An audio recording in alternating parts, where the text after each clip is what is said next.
네, 오늘 설교의 제목은 그리스도인의 결혼관입니다. 그리스도인의 결혼관. 근데 이제 우리가 좀 생각을 먼저 해봐야 될 게 있어요. 뭐냐면 여러분 우리가 만약에 이렇게 죽어서 가는 천국에도 부부 또 부모와 자식 이런 관계가 있을까요? 네, 그런 관계는 없어요.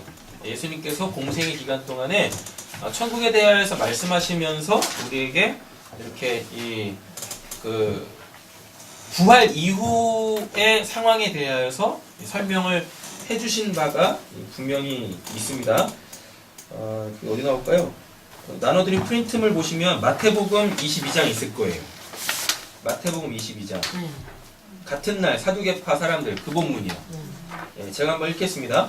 같은 날 사두개파 사람들이 예수께 와서 부활이 없다고 주장하면서 예수께 말하였다. 부활이 있죠? 네. 예수님께서 부활하셨습니다. 네. 우리도 부활할 거예요.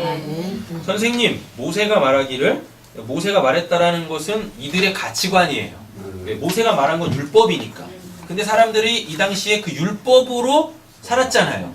율법을 그 가치관, 인생관의 어떤 기준으로 인생을 살았단 말이죠. 모세가 말하기를 어떤 사람이 자식이 없이 죽으면 그 동생이 형수에게 장가들어서 그 후사를 세워 주어야 한다 하였습니다. 이거 조금 잠깐 설명드리면 그 자식 없이 죽으면 저주받은 겁니다. 대가 끊겨요. 그 구원을 못 받는다는 이야기예요. 자, 그래서 형이 형수를 통하여서 자식을 못 낳으면 어떻게 해요? 율법에서 제도를 아예 걸어버렸어요. 뭐라고? 하나님 믿고 죽었을 거 아니에요. 그 하나님 믿고 죽은 것이 그 어떠한 형태의 복으로 나와야 돼요. 그게 뭐예요? 대가 끊어지지 않고 계속 가는 거예요. 그럼 이게 뭐예요? 영원히 사는 거예요. 우리한테는 죽어서 천국 가서 죽음이라는 것도 없고 뭐 그런 것도 없이 그냥 영원히 사는 걸 영생이라고 생각하는데 이게 계시되지 않았을 때 구약 시대 때는요. 나는 비록 죽어도 내 자식들이 계속 이렇게 살아가면 그 자녀들로 통하여서 내가 영원히 산다라는 그 개념이 있었단 말이에요. 그래서 자녀를 낳는 거, 특별히 아들을 낳는 게 그렇게 중요한 거예요. 그렇게. 그래서 아들 못 낳으면 항상 뭐예요? 울며 불며 금식하며 철회하며 작정해서 하나님한테 뭐 달라고? 아들 낳게 해달라고 그래서 기도하는 거예요. 왜? 지옥 가면 안 되니까. 그 영생을 누려야 되니까. 이런 개념입니다. 그 후사를 세워 주어야 한다 하였습니다. 그런데 우리 이웃에 7 형제가 있었습니다. 마지가 장가를 들었다가 자식이 없이 죽음으로 아내를 그의 동생에게 넘겨놓았습니다. 둘째도 셋째도 그렇게 해서 7이 다 그렇게 하기를 이르렀습니다. 다 뭐예요? 다 죽었다는 얘기잖아요. 아들을 못 낳고 죽었다는 얘기잖아요. 그럼 이걸 이제 이렇게 정리해보면 되죠. 뭐예요? 영생이 없어요. 영원히 살지 않는다. 이거 쉽게 말하면 구원을 못 받았다는 이야기입니다. 하나님께서 저주받았다는 얘기고 맨 나중에 그 여자도 죽었대요. 그러니 부활 때 그 여자는 누구의 아내가 되겠습니까? 7이 모두 그 여자를 아내로 맞아들였으니 말입니다. 그러니 부활 때 그 여자는 누구의 아내가 되겠습니까? 7이 이거 얘기한 건가요? 네. 또 읽고 있을까요? 네. 예수께서 그들에게 대답하셨다. 너희는 뭐도 모르고 성경도 모르고 이때 당시에 성경은 뭐죠? 저기 앞절에 모세가 말하기를 그러니까 이때 당시 사람들이 믿었던 그걸 통하여서 하나님 앞에서 살아가겠다고 신앙생활을 하겠다고 소위 말하는 경전으로 두었던 그 구약 성경 그들의 가치관을 이야기하는 거죠. 성경도 모르고 하나님의 뭐도 모르고요. 능력도 모르기 때문에 하나님의 능력은 뭐겠습니까? 구원이죠. 당연히. 영생이죠. 복이죠. 모르기 때문에 잘못 생각하고 있다. 뭐라 그래요 이제? 부활 때에는 사람들은 장가도 가지 않고 시집도 가지 않고 하늘에 있는 천사들과 같다 라고 이야기합니다. 부활 때에는 뭐래요? 장가도 안 가고 시집도 안 간대요. 그럼 뭐가 없다는 얘기예요? 결혼이 없다는 얘기네? 그럼 뭐가 없어요? 부부관계가 없다는 얘기네? 부부관계가 없으니까 당연히 뭐도 없어요? 자식도 없겠네요. 이렇게 되겠죠? 예수님이 직접 말씀하신 거예요. 자, 그런데 왜 사후에는 없는 것들이 이 땅에는 왜 있는 거예요? 도대체 왜 있는 거예요? 왜 있냐면 우리가 죽음 이후의 모든 관계는 하나님과 나와의 관계죠. 그거밖에 없어요. 하나님과 나와의 관계. 나와 너와의 관계도 없어요. 또는 나는 어떠한 자인가 나와의 관계도 없어요. 하나님과 나와의 관계밖에는 없어요. 죽음 이후에는요. 되셨죠? 예. 근데 그거 하나님과 나와의 사후의 그 관계, 하나님과 나와의 관계를 설명하기 위해서 이 땅에 그렇게 부부, 자식, 형제, 친척 이런 관계를 두신 거예요. 결혼 이런 걸 두신 거예요. 그걸 통하여서 제가 있으면은 제 아내가 있을 거고, 그죠? 저와 제 아내가 있으면 자식들이 있을 거고, 그럼 이렇게 관계가 이렇게 얽히고 설키고 묶이잖아요. 촌수로, 맞죠? 이런 촌수 속에서 왔다 갔다 하는 그러한 어떠한 그 느낌, 깨달음, 감정 이런 것들이 있어요. 내가 그 사람을 어떻게 생각하는지 이런 개념들, 그런 것들로 통하여서 눈에 보이지 않는 하나님을 어렴풋이 인식하고 그분과 나와의 관계가 이래야 되는데, 그래서 성경에 보면은요 하나님과 우리의 관계를 사랑이라는 걸로 표현을 하는데요. 그 사랑이 구체적으로 부모가 자식을 사랑할 때, 자식이 부모를 사랑할 때의 그 사랑으로 설명하고, 또 그 남자와 여자의 그 사랑, 그 부부 관계겠죠? 부부의 관계로서의 그 사랑, 또 친구와 친구의 관계에서의 그 사랑, 뭐 필로스, 에로스 뭐 이런 것들로 그렇게 하나님과 우리와의 그 사랑을 이렇게 자꾸 설명해내고 있다는 이야기죠. 예. 그러니까 결혼하신 분들은 그 아내나 남편을 바라보면서 어떻게 그 둘 사이에 오고 가는 그러한 사랑이라는 그 감정, 그 느낌, 그래서 그 감정과 그 느낌으로 내가 이렇게 정리하고 있는 그 사랑에 대한 어떠한 정의들, 이런 것들을 가지고 하나님을 인식해 먹으라라고 하는 거예요. 그래서 성경에 보면 하나님이 우리의 부모가 되시고, 그렇죠? 예. 또 때로는 신랑이 되시고, 또는 때로는 친구가 되시고 이런단 말이에요. 이런 관계들, 천국에서는 우리가 하나님과 그런 관계니까 그런 것들을 이 역사의 어떠한 제도나 관계, 육신적 관계들로 이렇게 모형으로 놔두시고 거기서 하나님과 우리와의 관계를 알아먹으라고 이 땅에 이렇게 있는 거예요. 이렇게. 그래서 하셔도 되고 안 하셔도 돼요. 결혼을 해도 되고 안 해도 돼요. 또 친구가 있어도 되고 없어도 돼요. 그런 거예요. 없으면 없는 대로 또 알게 되는 게 있고, 있으면 있는 대로 또 알게 되는 게 있고, 또 그렇단 말입니다. 자, 이제부터 본문을 좀 보겠습니다. 34절. 먼저 이 34절, 35절에 등장하고 있는 이 단어들의 의미들, 단어 하나하나 갖고 있는 의미들을 좀 정확하게 아셔야 돼요. 그래서 그것들이 이렇게 하나의 메시지로 딱 정리가 되어졌을 때, 이걸 얘기하는구나 라고 아시게 되어집니다. 근데 이미 다 했던 거니까 빨리빨리 진행하겠습니다. 에서는 다 아시죠? 네. 여기 설명해 놨습니다. 에샤브라고 해가지고 손으로 만들다, 손으로 뭘 하다 예요. 그게 뭐예요? 손으로 뭘 한다라는 이야기는요, 이게 지금 창조의 언어거든요.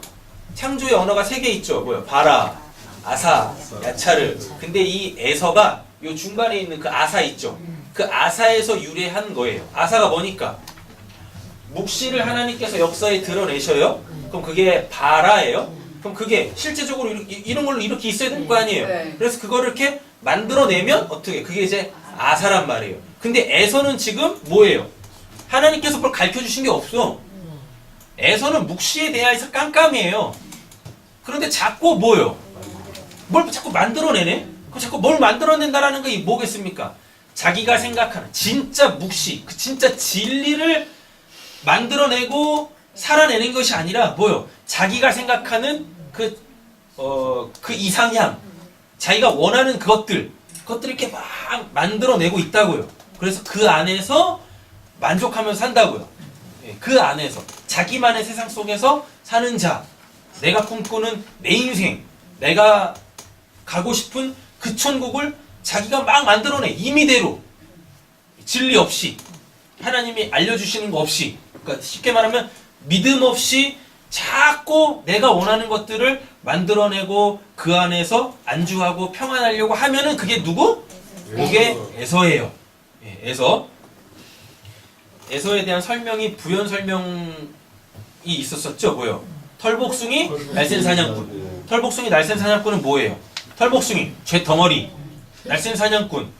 하나님이 주신 거 아니라 눈에 보이는 거를 내 힘으로 취해서 그걸로 사는 자. 그럼 그 날쌘 사냥꾼이 이렇게 얘기했었습니다. 자, 에서가 몇 살이에요? 40에. 우리나라에도 뭐 40이 되면은 자기 얼굴 책임져야 된다잖아요. 그죠? 근데 성경에서 이제 또 40이 등장을 하네요. 40살이 되는 해에 결혼을 하죠? 네. 예, 장가를 갑니다. 부인을 얻어요. 근데 이제 이 40이라는 단어가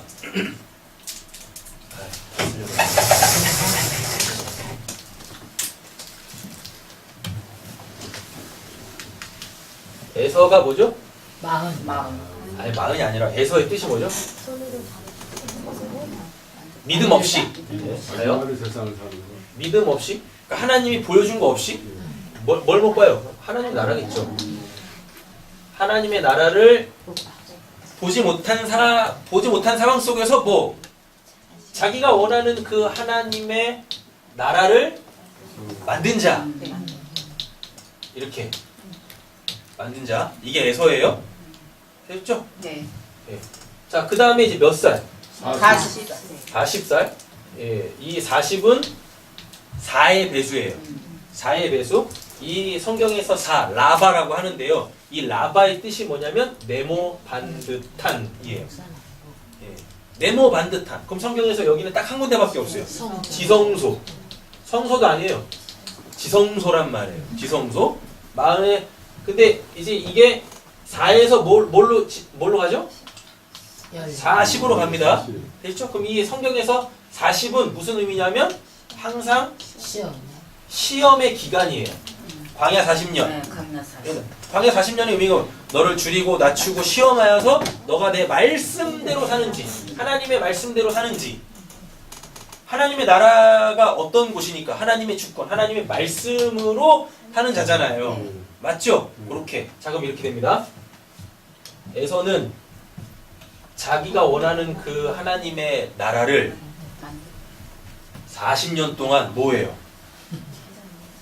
짓고 있는 거예요. 그렇게 40년 동안 하나님이 이게 하나님의 나라다라고 알려주신 게 없어. 근데 일단 하나님은 믿고 있어. 그렇지 않겠습니까? 하나님은 믿고 있다니까요. 그러니까 뭐 하나님의 그 나라 구원은 또 받아야 되겠거든. 그러니까 그 하나님의 그 나라 뭔지도 모르고 그냥 막 지 멋대로 막 만드는 거예요. 몇 년 동안? 40년 동안. 그러니까 이렇게 생각하면 40살이 돼서 결혼을 하는 게 아니라 40이라는 기간 동안에 하나님의 나라를 만든 거예요. 자기가 원하는 그 하나님의 나라를 그 자기가 원하는 그 하나님의 나라가 40년 동안 이렇게 만들어졌어요. 그러면 그때 나오는 게 있어요. 뭐 나는 이런 사람이야. 나는 이런 사람이야가 나오는 거예요. 왜? 하나님의 집이 누구니까? 나 자체가 하나님의 집이에요. 나 자체가. 내가 지금 하나님에 대해서 어떻게 살아가고 있느냐가 이렇게 자꾸 역사 속에 드러나게 되어지면 그게 곧 하나님의 집이거든요. 하나님의 집. 마흔이 딱 됐어요. 집이 지어졌어. 예? 자기만의 신앙이 구축이 됐어. 그러면 이제 뭐? 아, 나는 이런 사람입니다가 나와야 돼. 근데 나는 이런 사람입니다가 어떻게 나와요? 결혼으로 나오는 거예요. 왜? 결혼이 뭐니까? 요 집을, 자요, 요 집을 두 개로 똑 쪼개요. 두 개로 딱 쪼개. 그럼 여기 뭐? 남자, 여기 여자. 결혼이 뭐니까?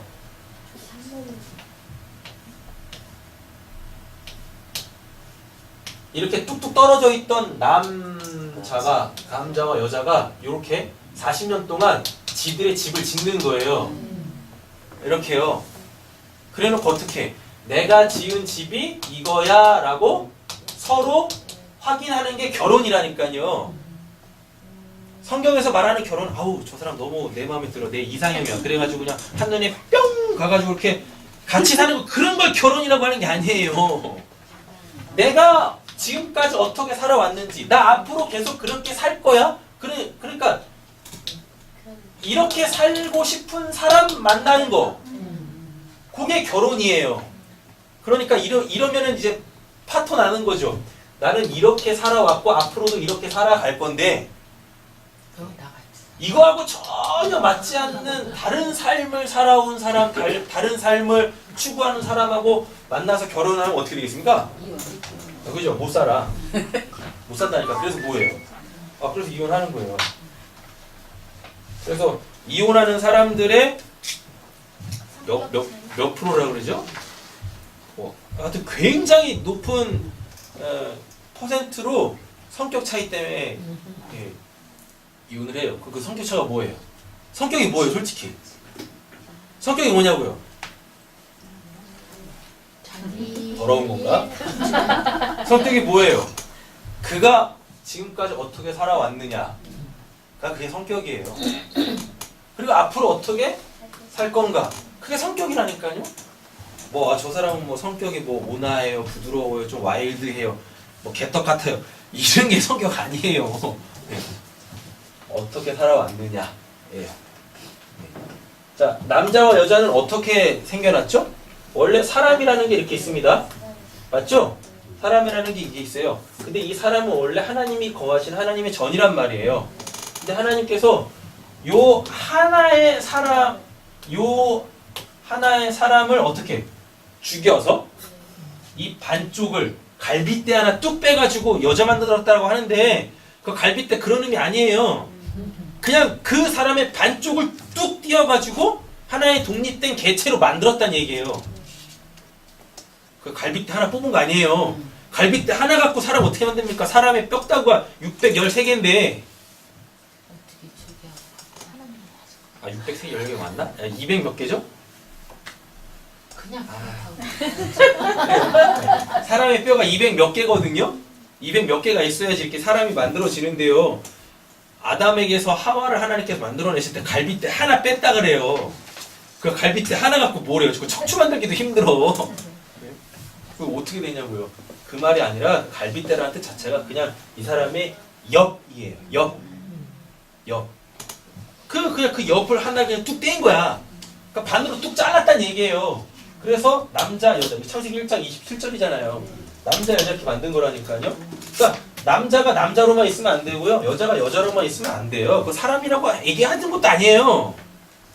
하나님은 사람만 구원하세요. 남자 구원 안 하시고 여자 구원 안 하세요.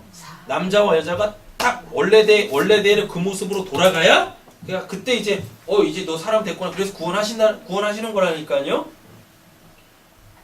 그래서 이 땅에는 저 죽어가는 천국에는 없는 그 결혼이라는 게 있는 거예요. 예. 자, 그럼 뭐겠습니까? 얘가 얘란 얘기죠. 네. 맞죠? 얘가 얘란 얘기죠. 예. 내가 40년 동안 뭐예요? 집을 져요. 내가 원하는 그 신앙, 내가 원하는 그 하나님, 그 하나님으로 살아가는 그 하나님의 나라를 다 각자가 그 인생이라는 기간 동안에 다 만든다니까요. 그리고 나는 이렇게 하나님을 믿어요. 내가 원하는 하나님의 나라는 이런 거예요. 라는 걸 확인하는 걸 뭘로? 또 다른 나로 통하여서 이렇게 확인하는 거라고요. 오늘 본문이 이렇게. 근데 이삭이 뭐야 이게? 에서가 그 40이라는 기간 동안에 하나님이 거하실 자기만의 그 집을 딱 지어놓고 성전을 지어놓고 자, 내 집은 이렇습니다 라고 딱 표현되어지는 게 이제 2명의 아내를 취하는 겁니다. 네. 첫째는 누구죠? 헷쪽 이제 우리는 히타이트로 알고 있죠. 그렇게 알고 있어요. 근데 이제 성경은 헷이라고 번역을 했습니다. 헷은 뜻이 뭐냐면 두려움이에요. 당연히 지금 이 에서는요. 하나님이 보여주신 하나님의 나라가 아니라 지가 원하는 그 하나님의 나라를 지가 스스로 만들었잖아요. 맞죠? 예. 자, 그럼 그거를 성경에서 뭐라고 하냐면 그걸 두려움이라고 해요. 두려움. 왜 우리가 신앙생활 하면서도 하나님을 두려워해요? 하나님이 나한테 자기 계시를 안 해주셨어. 하나님이 어떤 분이신지 몰라. 그리고 일방적으로 신앙생활을 하는 거죠. 하나님은 이런 분이실 거야 라고. 그런 거 신앙생활 아닙니다. 하나님은 이런 분이시다 라고 신앙을 해야 되는데 하나님은 이런 분이실 거야로 다 신앙을 해. 그럼 그 자기 믿음으로 신앙생활하는 거예요. 자기 믿음으로 그걸 못 받는단 말이에요. 근데 지금 에서가 부인을 얻는데 다 어디? 헷 족속. 이 헷 족속이 가나안 있죠. 앞으로 점령해서 들어가야 될 거. 네. 싸그리 몽땅 다 죽여야 될 그 가나안 족속의 원주민이에요. 원주민이라고. 이 헷 족속에게서 가나안 7족속이 나오는 거예요. 그러는 거예요. 근데 하나님께서 그러신다니까요. 여호수아 통해서 가나안 땅 들어갔을 때, 야 가나안 땅에는 7족속 싸그리 몽땅 다 남녀노소 불문하고 다 죽여! 라 그래요. 왜 죽이라 그래요? 하나님에 대해 몰라. 그래서 어떻게 해요? 하나님을 이방신으로 만들어서 섬겼단 말이에요. 그래서 바알신 섬기고 아세라신 섬기고 이랬었어요. 몰래신 섬기고. 그렇게 살면 안 되는 거잖아요. 그래서 얘네들 싸그리 몽땅 죽이라고 하는 거예요. 사람을 죽이라는 게 아니라 저들이 믿고 있는 저 이방신 죽여라 라는 뜻이에요. 괜히 얘네들과 합해져가지고 하나님도 아닌 그 이상한 하나님으로 섬기면 안 되잖아요. 그렇죠? 안 그래도 하나님에 대해서 몰라가지고 광야에서 뭐 하고 있는데 황금송아지 만들고 그냥 뭐 그거 하고 있는데 안 그러겠습니까?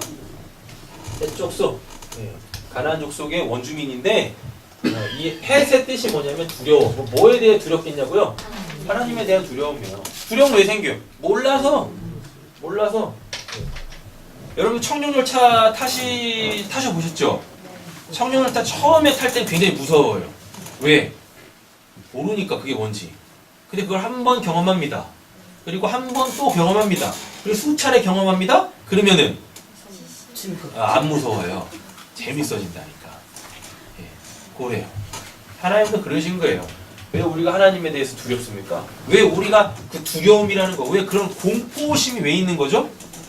몰라. 안 보여서 그래요. 근데 보이면, 알면 두려울 게 뭐가 있습니까? 여러분 혹시 요즘에도 뭐 귀신이 두려우세요? 그 어두운 골목길 혼자 가로등도 없는데 혼자 막 가고 있으면은 진짜 무서운 게 뭐예요? 사람. 그죠? 귀신이 무서운 게 아니라 사람이 무서워. 그잖아. 근데 우리 옛날에는 뭐가 무서웠었어요? 귀신이 무서웠죠? 왜 귀신이 왜 무서워요? 뭔지 몰라서 무서워. 뭔지 몰라서.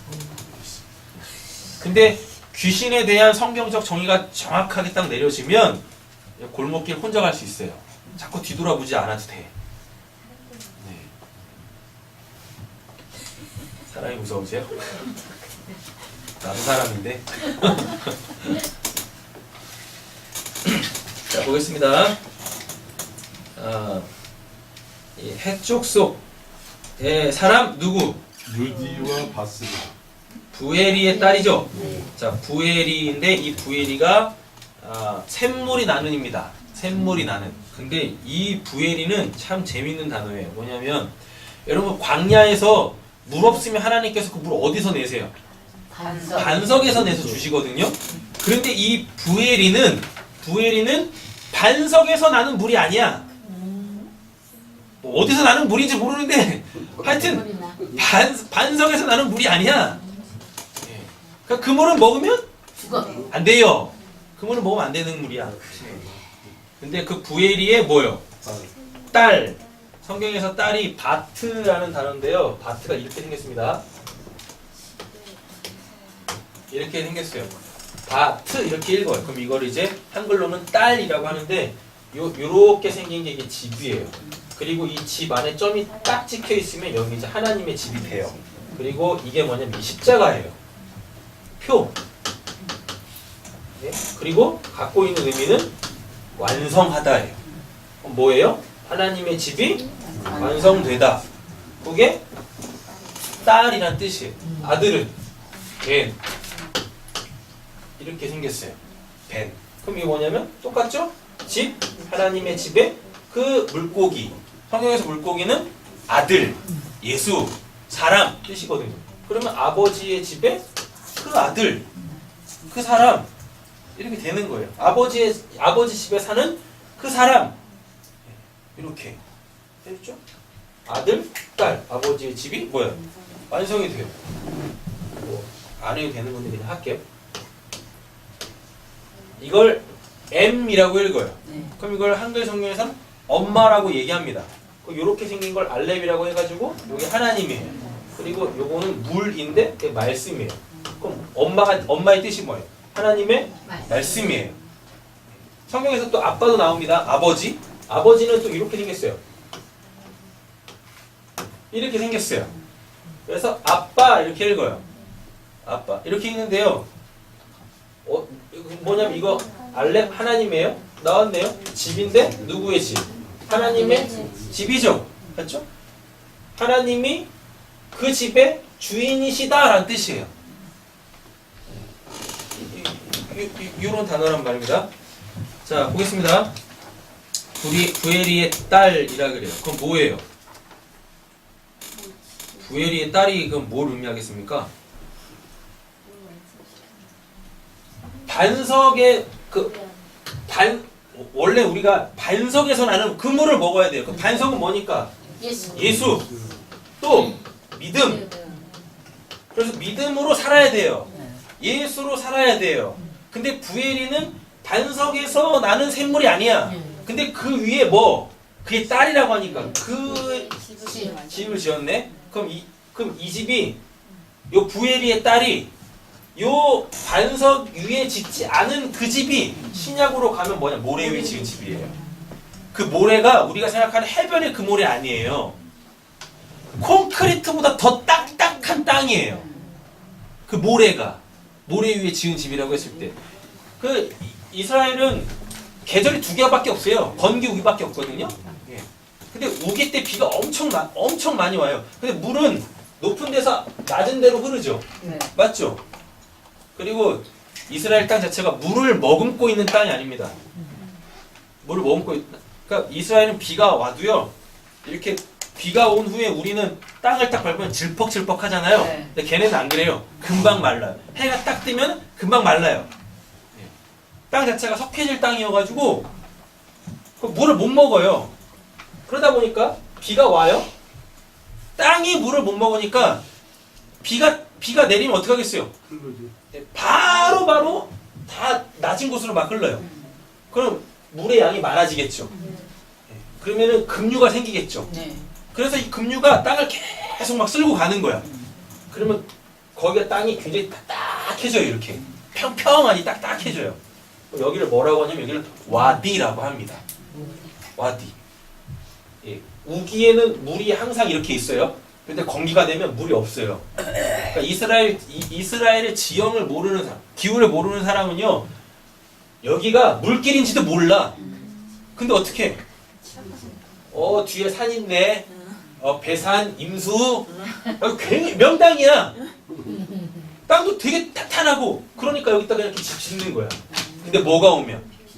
우기 때 비가 내리면 창수가 나서 쓸고 가버리는 거예요. 지금 부에리의 딸과 결혼했다라는 게 그거예요. 그 믿음 위에 집을 짓지 않았다고요. 근데 이게 지금 누구예요? 에서의 아내죠. 그러면 지금 에서가 짓고 40년 동안 지은 그 집이 뭐란 얘기예요? 창수가 나면 무너질 그 집이란 이야기입니다. 그 집.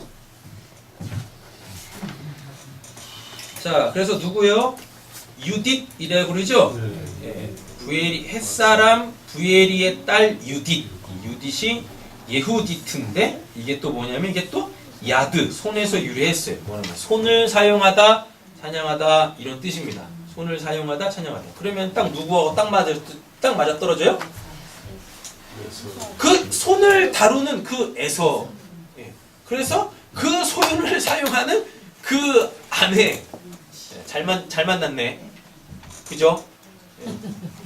지들이 원하는 그 하나님의 나라를 지들이 그냥 짝짝꿍 해가지고 만들어냈어. 그게 에서와 유딧이죠. 첫 번째는 그렇습니다. 두 번째 또 나와요. 또 결혼하네. 여러분 오해 없이 들으세요. 성경은 1부 1처를 얘기하지 않습니다. 1부 1처를 얘기하지 않아요. 그러면 아브라함은 왜 그렇게 결혼하고 다윗은 왜 그렇게 결혼하는 거예요? 자꾸 이 새로운 부인을 왜 계속 맞아들이는 거예요? 자꾸 사람들이 성경을 가지고 결혼관을 정리할 때 일부 일처를 막 이렇게 주장하는데 성경은 일부 일처에 관심도 없어요. 관심도 없다니까. 됐어요. 그렇다고 해가지고 성경에서 일부 일처가 아니래. 그러니까 이제 부산에도 집 하나 놔두고 또 뭐 어디 뭐 서울에도 하나 놔두고 저 경기도에도 또 하나 놔두고 뭐 그런 거 얘기하는 거 아닙니다. 자, 두 번째 아내를 맞이하는데 햇사람 이번에도 누구예요? 엘론이네. 엘론 상수리나무 숲입니다. 상수리나무 예전에 했었죠? 상수리나무는 뭘 상징해요? 상수리나무는 항상 그 자기가 힘이라고 여기고 있는 구상 있죠? 구상단지. 구상단지 묻는 곳이 상수리나무예요. 네, 엘론의 상수리나무, 즉 힘센 지도자라는 뜻입니다. 엘론이 누구? 딸 바스맛, 보스마트라고 하는데 이게 이 향기예요. 그럼 이게 뭐냐면 향기는 내가 힘이라고 여기고 있는 것을 남한테 전할 때 그걸 향기라 그래요. 그러니까 쉽게 말하면 이런 거죠. 우리 뭐 이렇게 양초 같은 거 있잖아요. 양초는 뭘 태워보면 그 양초의 재료가 뭔지를 알죠? 그래서 향기라는 건 뭐냐면은 그게 뭔지를 알려줄 때 향기라 그래요. 그래서 이게 신약으로 넘어가면 우리 보고 뭐라 그래요? 우리를 그리스도의 향기, 그리스도의 편지라고 한다니까요. 그럼 그 말이 뭐겠습니까? 그리스도가 누군지를 알리는 자들. 그러니까 그리스도인들은 이렇게 사는 겁니다. 글리가면 안 돼요. 그리스도의 향기가. 삶으로 집중되는 게 아니에요. 그리스도인은. 그가 믿고 있는 그분 있죠.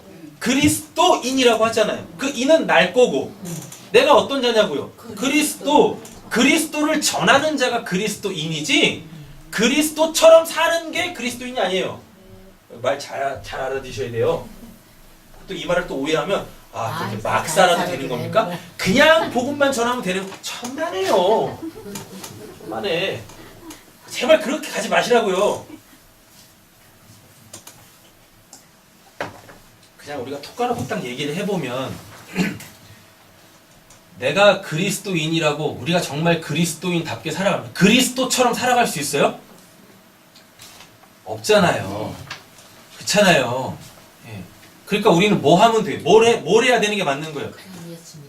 나를 구원하신 그분을 전하면 되는 거예요. 이거 미묘한 차이를 잘 아셔야 돼요. 그리스도인이라는 것은 그리스도처럼 살라라는 뜻이 아니에요. 나를 사람으로 만드신, 나를 하나님의 사람으로 만드신 그 그리스도를 전하는 자가 그리스도인인 거예요. 그럴 때 그걸 그리스도의 향기라 그래요. 우리가 그리스도인이 됐지만 정말 우리가 그리스도인처럼 매일 삽니까? 매일 못 살잖아요. 맞죠? 썩어져가는 옛 구습으로 살 때가 얼마나 많으며 그래 죄 지을 때가 얼마나 많냐고요. 근데 그게 또 이렇게 폭로되잖아. 그럼 또 사람들이 뭐라 그래요? 저래서 내가 교회 안 다니는 거야, 하나님 안 믿는 거야, 예수 안 믿는 거야. 예수는 좋은데 예수 믿는 사람들 때문에 내가 예수 안 믿는 거야. 이렇게 가잖아요. 맞죠? 그것 때문에 또 우리 이제 또 고민을 하는 거야. 그래서 내가 또 그리스도인 좀 살아봐야지. 근데 이러한 지금 이걸 사탄의 역사라 그래요. 이 사단의 역사 속에 담겨져 있는 하나님의 뜻이 뭐냐면 그런데 내가 널 구원했다니까 이렇게 가는 거예요. 이 복음의 능력을 알고 전할 때 그때 그걸 진짜 복음이라고 한단 말이에요. 나 구원받은 자 맞는데요. 내 구원의 조건이 나한테 있지 않아요. 그게 복음이라니까요. 그게 은혜로 받는 거지. 그럼 그런 말을 할 수 있는 사람이, 그런 말을 하고 있는 사람은 당연히 어떻게? 그리스도처럼 살아가려고 애쓰고 힘쓰겠죠. 왜? 그게 오름이니까. 그게 하나님이 기뻐하시는 자고 사랑하시는 자니까. 그렇게 살아내려고 하겠죠. 그러나 그 행위로, 살아보겠다라고 하는 그 열심으로 구원받은 게 아니라니까요. 구원 받았으니까 그런 열심도 생기는 거야. 그런데 이렇게 사는 겁니다. 그리스도인은 이렇게 사는 겁니다. 그래야 구원받습니다. 일리 가면 안 되는 거라고요. 근데 교회가 자꾸 뭐라 그래요? 당신 구원받았다고 하면서 왜 그렇게 못 살아? 당신 구원받은 거 아니야. 일리 가면 이게 이단이라니까요. 그 이단. 그러니까 비판과 정죄가 나오는 거예요. 우리는 구원받았지만 그리스도처럼 온전하게 살아내지 못합니다. 그걸 인정하고 그럼에도 불구하고 그 구원의 조건을 여전히 나한테 두고 계시지 않은 그 하나님의 무한한 사랑, 그 은혜에 감복하며 사는 거지. 아, 네. 근데 또 여기 또 사단이 역사하는 걸 어떻게 해요? 또 보은하겠대 또. 무슨 하나님이 무슨 보은이? 그 은혜라는 개념 자체도 지금 몰라서 자꾸 보은 쪽으로 가는 거예요. 내가 이런 은혜를 받았으니까 적어도 내가 이렇게는 좀 하나님한테 은혜에 보답을 해야죠. 은혜는 보답하는 게 아니라니까요. 하나님 뭐가 필요해서 우리한테 그런 걸 받아내겠습니까? 그냥 구원받은 나를 보시면서 하나님은 그냥 기뻐하시고 사랑하세요. 내 아이들이, 우리 아이들이요, 그냥 아무것도 안 하고 가만히 있으면 굉장히 이쁘잖아요. 그러니까요. 그러니까 애들은 그냥 뭐 하면 안 돼. 그냥 가만히 있어야 돼. 그냥 그 모습으로 그냥 이뻐. 근데 얘네들이 뭘 하기 시작하면 그때부터 보여. 아, 내가 할 일이 생기네. 내가 해야 될 일이 생겨요. 그러지 않아요? 그러니까 애들이 공부도 하면 안 돼. 왜요? 공부를 하잖아. 애들이 공부를 하잖아요. 또 오해 없이 들으셔야 됩니다. 애들이 공부를 하기 시작하다 또 공부의 재미를 또 느끼네. 그럼 또 이래요. 또 엄마 나 학원 보내줘, 과외 시켜줘, 막 이러네요. 그럼 또 내가 할 일이 생겨. 삶이 피곤해지는 거지. 오해 없이 들으세요. 제가 지금 말씀드리려고 하는 건 하나님이 우리를 보실 때 우리한테 우리가 뭘 해서 하나님을 기쁘시게 하고 영광 올려드리는 게 아니에요. 그냥 하나님은 우리를 딱 보시면서 하나님이 우리한테 행하신 그거 있죠. 전혀 구원받을 게 없는데 조건이 안 되는데 그냥 구원해 내신 그 하나님의 일하심을 보시면서 하나님이 해놓으시고 우리를 통해서 아, 내가 이렇게 했지? 그걸 보면서 기뻐하시는 거예요.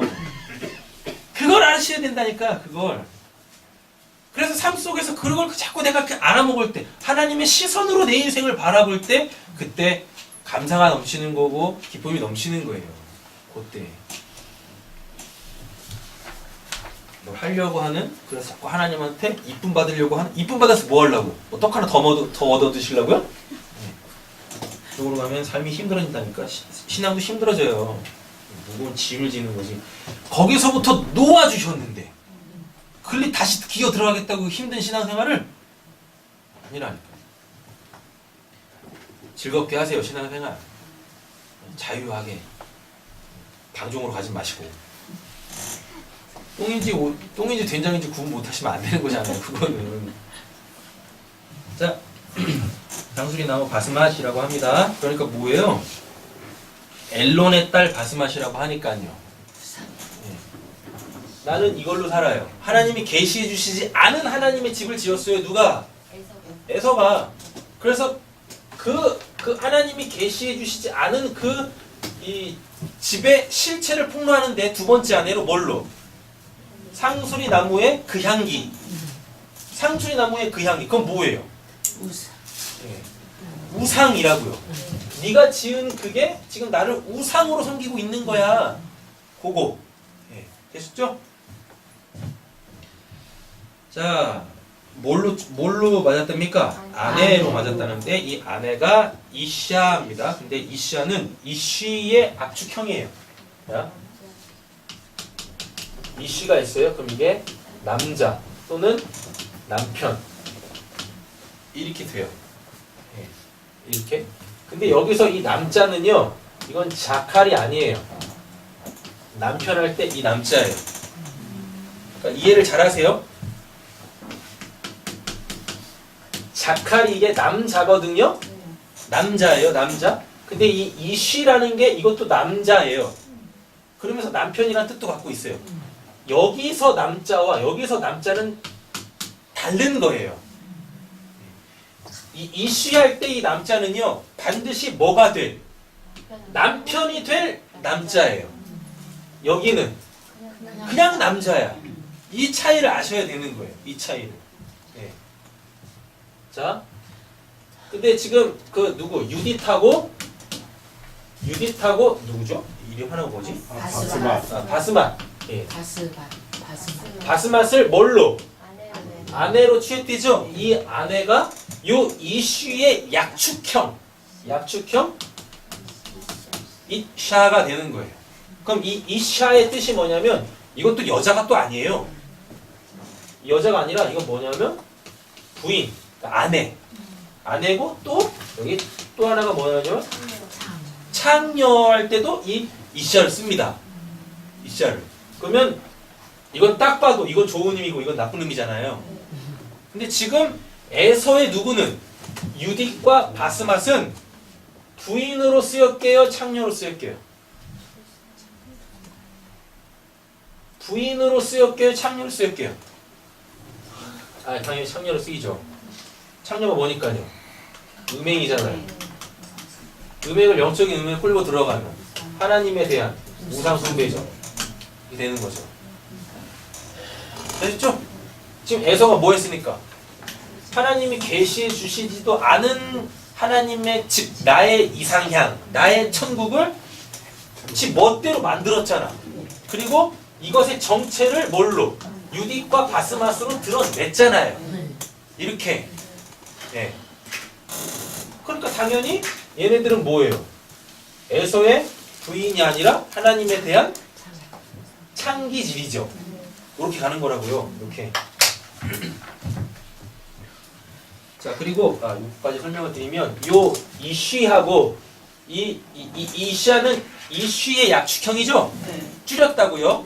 줄였어요. 근데 이 이쉬는 에노쉬의 또 약축형이야. 이 에노쉬가 어디 나오냐면 에노스 있잖아요. 에노스 때 비로소 하나님의 이름을 불렀더라. 그때 그 에노스의 그거고 요 에노스의 약축형이 이쉬의 약축형이 이시야. 그럼 결국 이 이시야는 에노스의 약축형이라는 얘기거든요. 사전 찾아보면 이렇게 나와요. 근데 이 에노스의 뜻이 뭐냐면 죽을 수밖에 없는 이란 뜻이에요. 네. 죽을 수밖에. 그러니까 에노스 때 뭐예요? 그 하나님을 찾는 거죠. 왜? 내가 뭔데? 내가 에노스인데 알고 봤더니 나 죽을 수밖에 없네. 그러니까 당연히 누굴?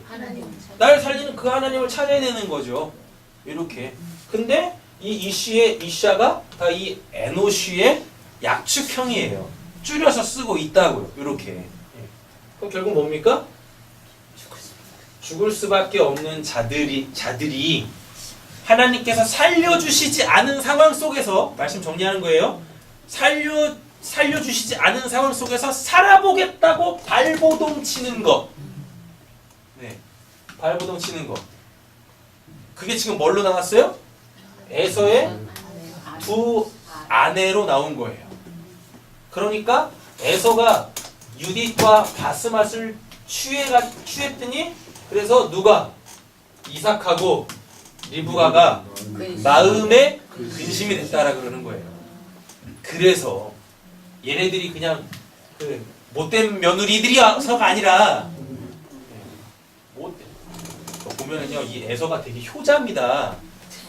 진리가 계시되지 않은 상황 속에서 효자야.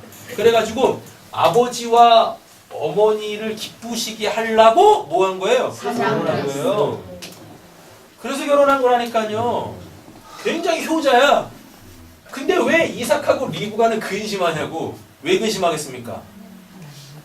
적어도 이삭하고 리브가는 하나님을 아는 자들이잖아요. 언약도 받은 자고 그 언약이 성취도 된 자들이잖아요.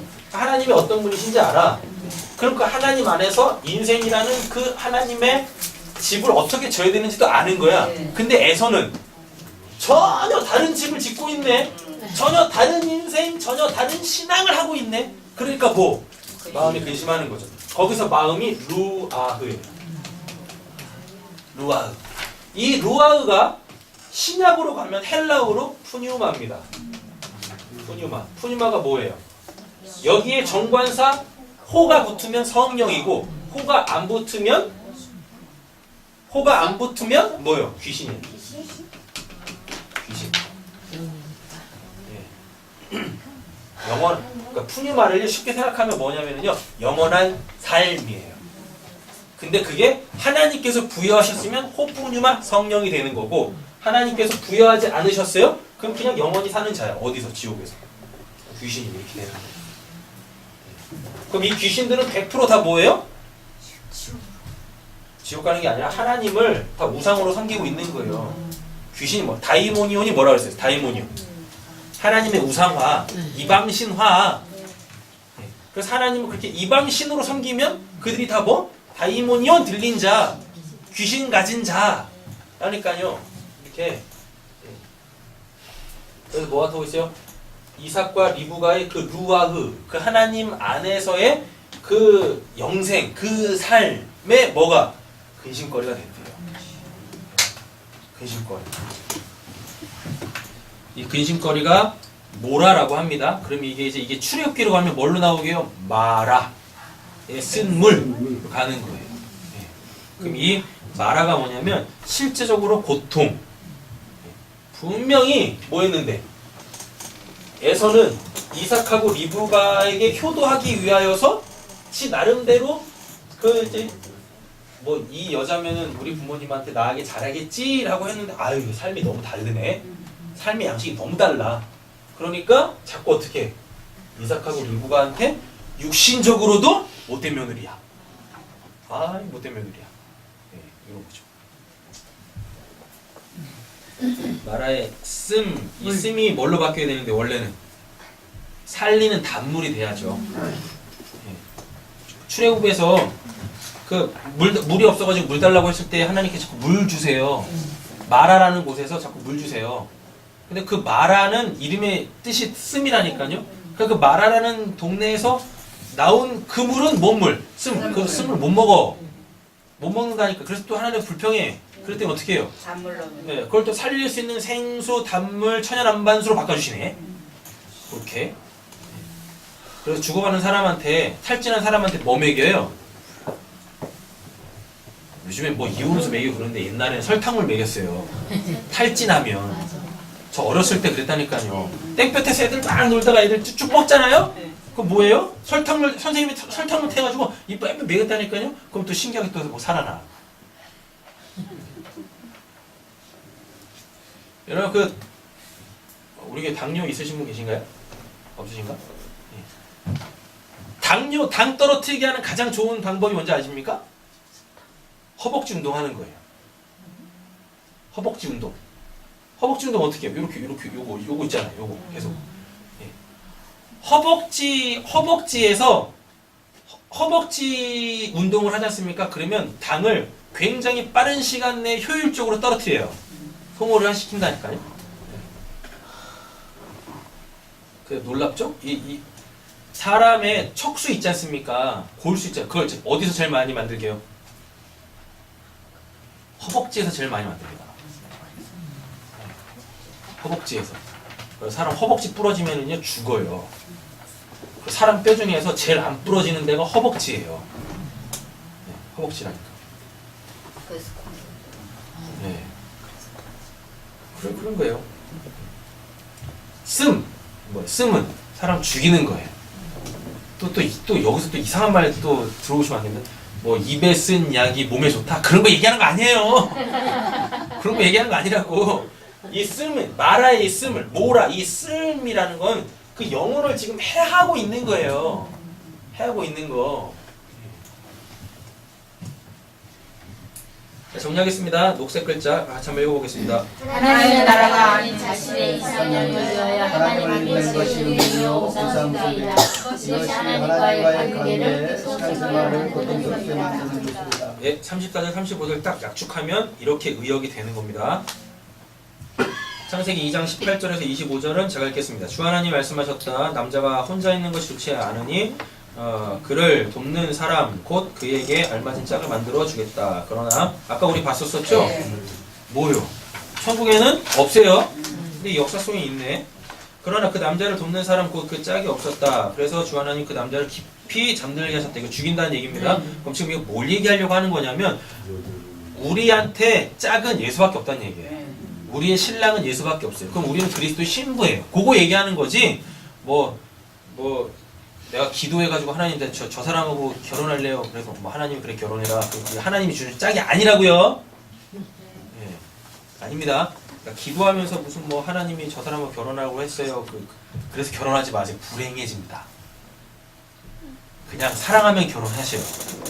그것도 이래. 그럼 기도 안 하고 결혼해도 돼요? 아니 하고 하세요. 하고 하시라고. 하나님이 지어주신 짝은 아니라고. 영원한 짝이 아니라고요. 우리의 영원한 짝은 누구밖에 없어요? 예수밖에 없어요. 그거 얘기하려고 하는 거예요. 예수가 나를 여기 보면 남자한테 뭐가 없대요? 돕는 배필이 없다고 그러잖아요. 돕는 배필이 이게 신약으로 나오고 이게 파라클레이토스 성령이에요. 성령이라고요. 그러면 뭐예요 그게? 이러면 좀 길어지는데요. 자, 나온 김에 하겠습니다.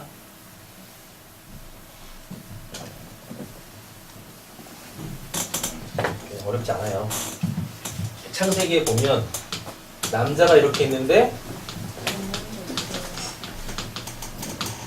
돕는 배필이 없다라 그죠? 돕는 배필은 당연히 누구로 나와요? 여자로 나오죠. 그래서 얘네들이 어떻게 해요? 짝을 이루어요? 그럼 뭐가 되죠? 사람이 되네요? 그럼 뭐가 되죠? 구원받는 거죠? 이렇게 돼요? 근데 여기서 이 돕는 배필이 이게 신약으로 가면 이게 성령이에요.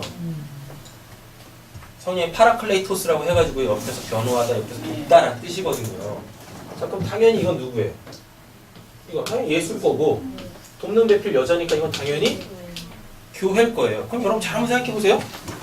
예수가 남자고 신랑인데 교회가 여자고 아내고 이렇게 돕는 배필이야. 그러면은 여자가 예수를 도와요?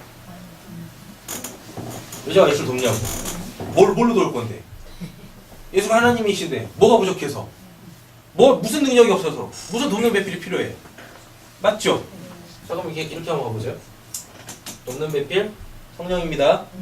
그러면은 이 돕는 배필이 또 여자라 그러죠? 근데 교회입니다. 교회 정체성이 뭐예요? 이 성령을 모시고 있는 자죠. 맞죠? 우리가 예수가 이렇게 있는데 누구의 도움이 없으면, 성령의 도움이 없으면 예수가 복음을 안 풀어줘요. 그리스도인의 결혼이 이런 거 얘기하는 거예요. 이런 거. 그 옆에서 그냥 뭐 일하고 있는 거 도와주라는 거, 뭐 가사일 도와주고 뭐 그런 거 얘기하라는 거 아니에요. 지금 이 돕는 배필 이런 게.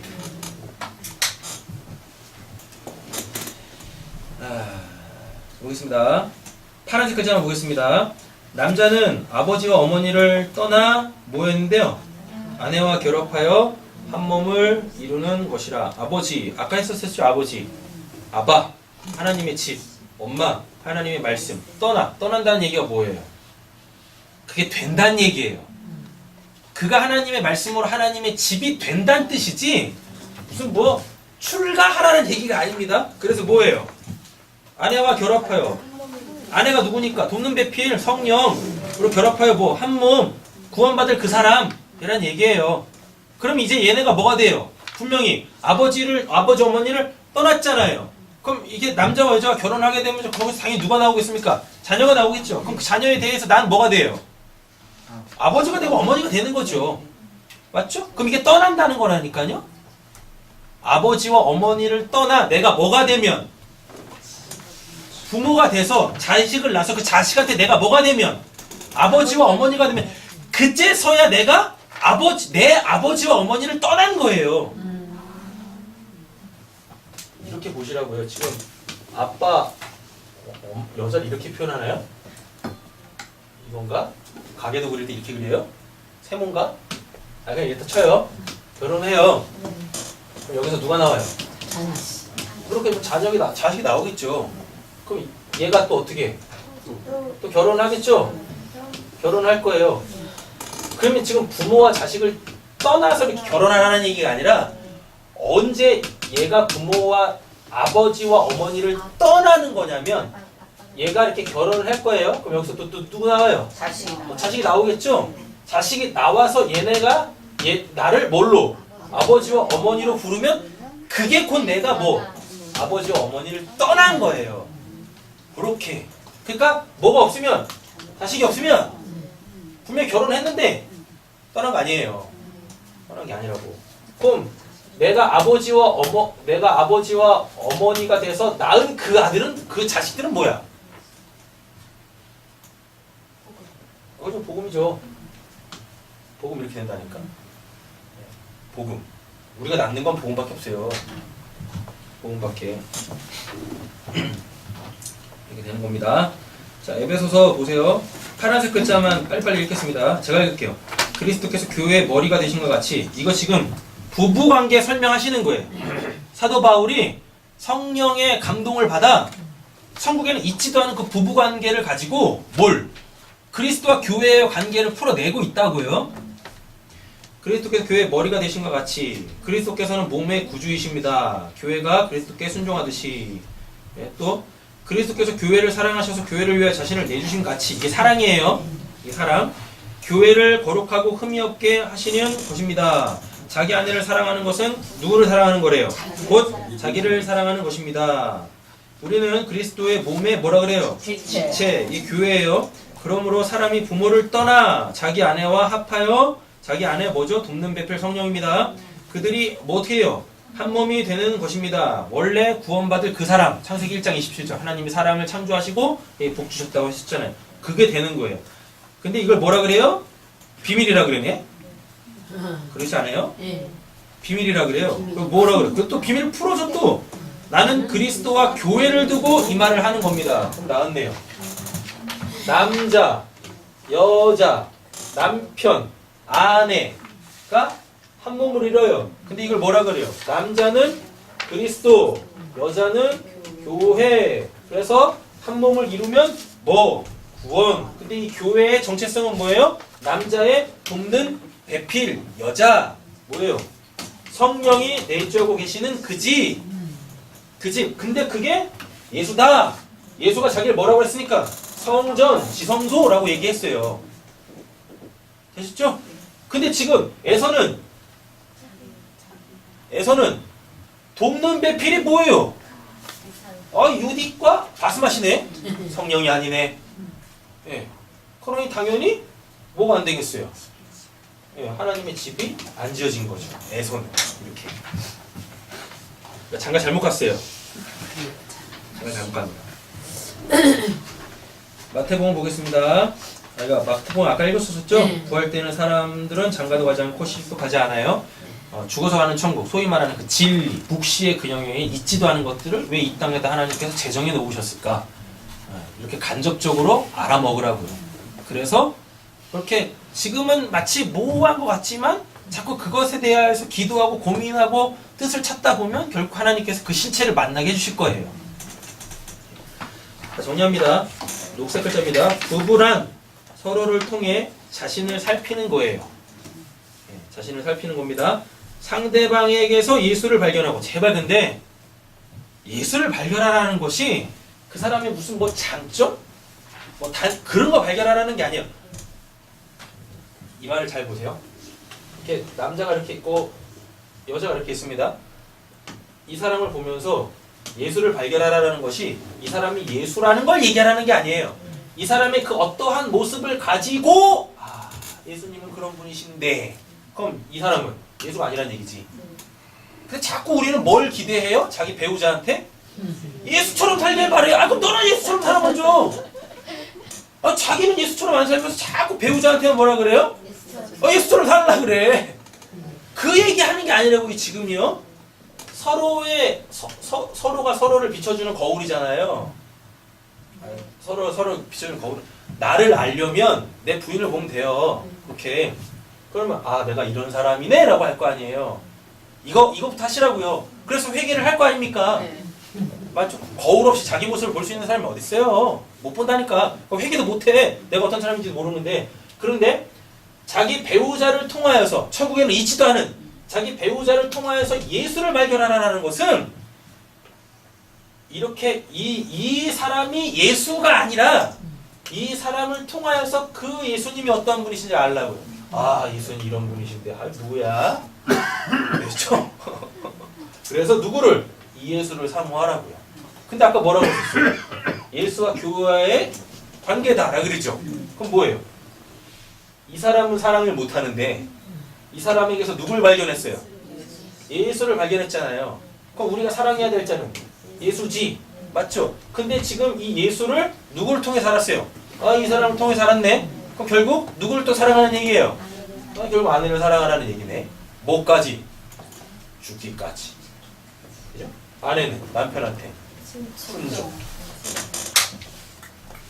이게 설교하고 전혀 상관없고 본문하고 전혀 상관없는데 여러분 사랑하는 게 힘들어요? 순종하는 게 힘들어요? 순종하는. 예. 사랑하는 게 힘들어요? 순종하는 게 힘들어요?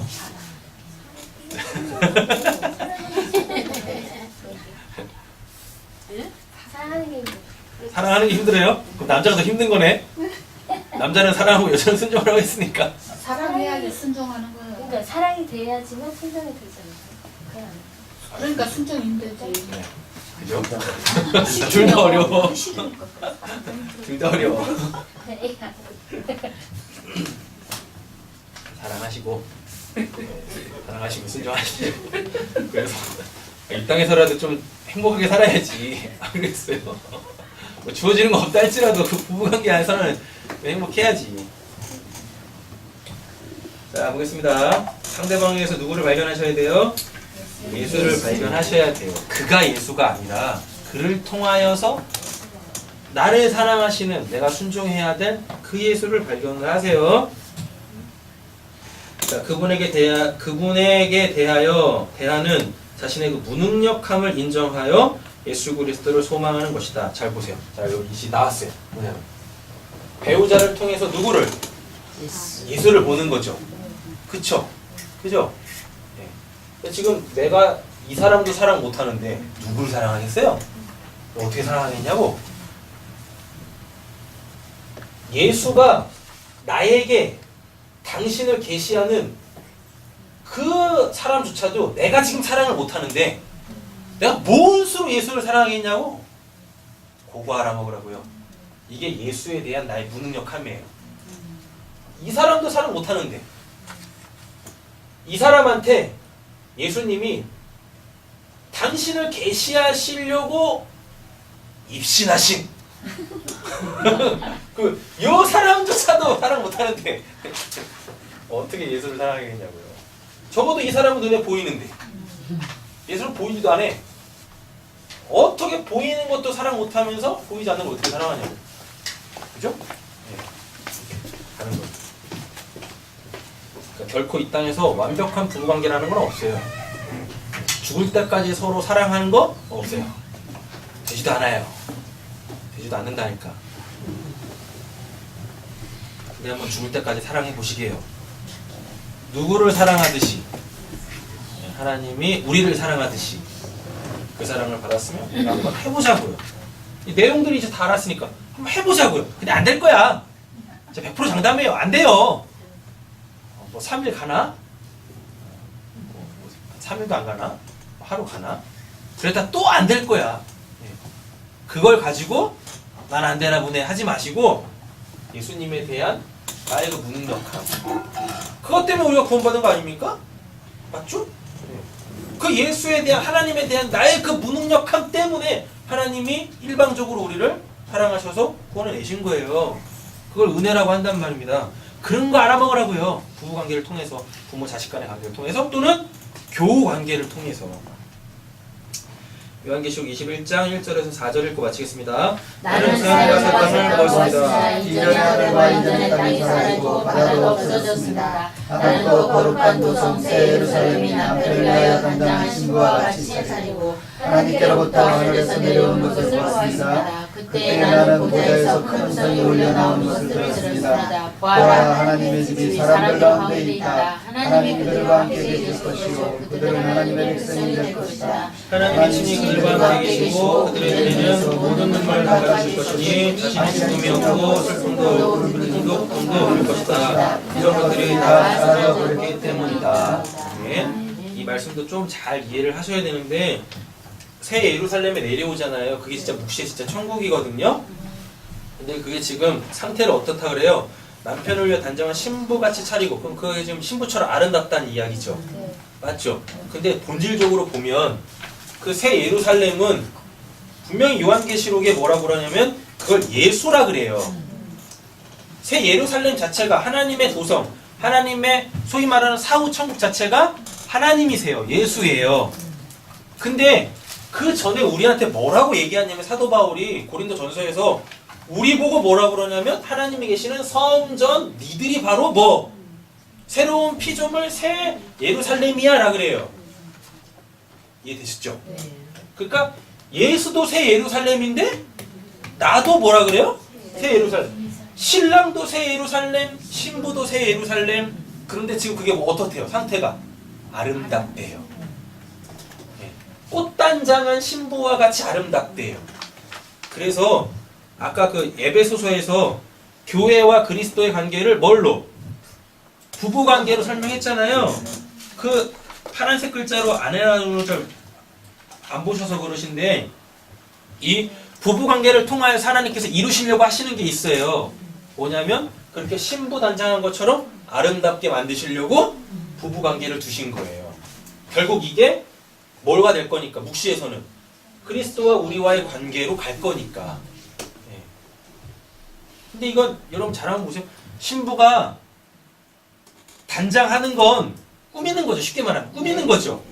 원래 그거 없는 거잖아요. 원래 없어요. 그래서 원래 민낯을 보면 안 되는 거잖아요. 그죠? 그러면 천국에는 있지도 않은 그 부부관계를 이 땅에 두시고 마치 그렇게 새 신부처럼 꽃단장 시키신다는 얘기는 뭐겠습니까? 원래 나는 뭔데? 안 이뻐? 안 이쁜데 어떻게 이쁘게 만들래? 그러니까 이제 뭐 이런 내용 다 알았으니까 한번 해보는 거야. 뭘? 사랑하고 순종하기를. 누구한테? 예수도 아닌 그 왼수한테. 그죠? 아, 예수님이 그랬어요. 왼수가 어딨냐? 네 가족이다! 라고 했다니까요. 그러니까 그 왼수한테 뭐? 꽃단장 해보는 거예요. 나는 원래 그런 자 아닌데 사랑할 수도 없고 순종할 마음도 없는데 한번 해보자라는 거예요. 이제 뭘로 알았으니까? 그 그리스도 나와의 관계로 알았으니까. 왼수 사랑하다 보면은요 결국 되는 게 있어요. 뭐가 될까요? 왼수를 사랑하다 보면 결국 나한테 되는 게 있다니까요. 뭐가 될까요? 아니 당연히 자기 부정이 되죠. 그지 않겠습니까? 저 사람 사랑하려면 지금의 나라로 결코 사랑이 안 돼. 그러니까 뭘? 날 부정해야지. 그렇게 끌려가는 거라고요. 그래서 모두 알고 아 자기 부정이라는 게 이런 거구나. 아 이런 나로는 천국에 갈 수 없지. 왜 천국에는 지금 이런 나의 이런 모습이 있을 수가 없으니까. 이렇게 직간접적으로 결국은 진리를 알아가는 겁니다. 기도하겠습니다.